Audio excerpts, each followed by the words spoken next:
bale bi nag dinaa wax tey lan mooy cosaanu bale bi ndax sénégalais yi gis bale bi rek waaye xamuñu bale bi ñuy nekk campagne Bignona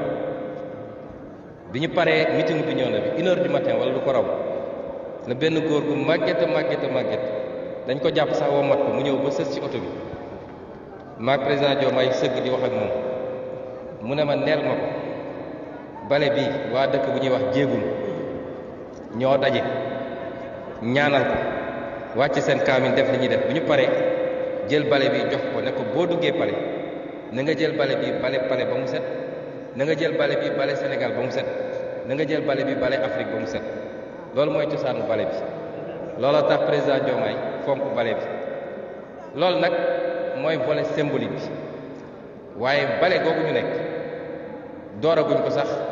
ndax lii defe naa premier acte rek la dinañu bale lu jëm ci cet bi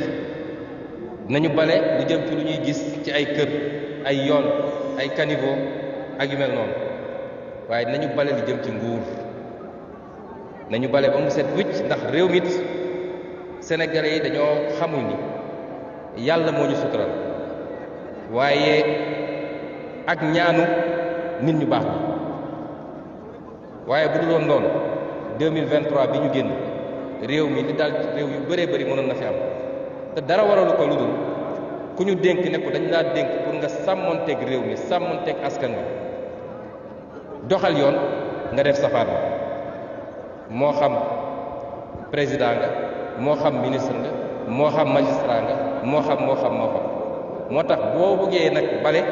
boo yaakaar ni bale mbedd mooy moom rek la ñu war a bale juum nga ndax nëga ni si dem daaw ci bésu tey jii di 1er juin nit ñi taluñu woon bale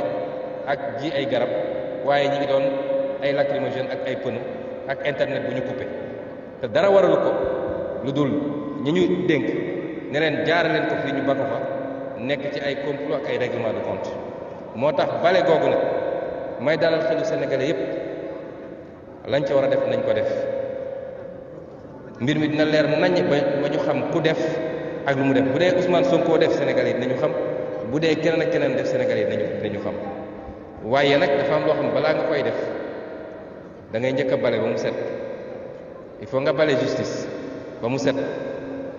ndax ku ci amoon responsabilité te nekk fa du moom mooy ñëw jaar ci beneen direction bi il faut nga bale palais de la république il faut nga bale gouvernement il faut nga bale feneen ak feneen kon setal bu yaa lay doon setal bu mate lay doon parce que réew mi il faut ñu tegaat ko ci yoon ba Sénégal yi nekk ci jàmm ñu jublu ci liggéey xaste bi jeex saagante bi saagawaate bi jeex fi sosalaate bi jeex fi parce que loolu xamuñu ko woon ci Sénégal jàmm lañ fi xam ak liggéey ak même su dee bokkuñu xalaat ñu def ko ci adversité et non pas ci animosité loolu moo tax ñu wax sénégalais rek ni setal bi lu gën a yaatu waaye bii moom lañ leen gën a soxlawe bii la ñu gën a bëgg ñu dugal ci seen loxo la ca des jafewuñu te dinañ ko def bu soobee yàlla kon ñi ngi gërëm ñëpp di am mbégte ci mobilisation bi ñu fi gis bëggoon nañ dugg ci biir quartier bi waaye gis nga mbir bi mu mel dañuy bañ buuxante yi ak yu demee noonu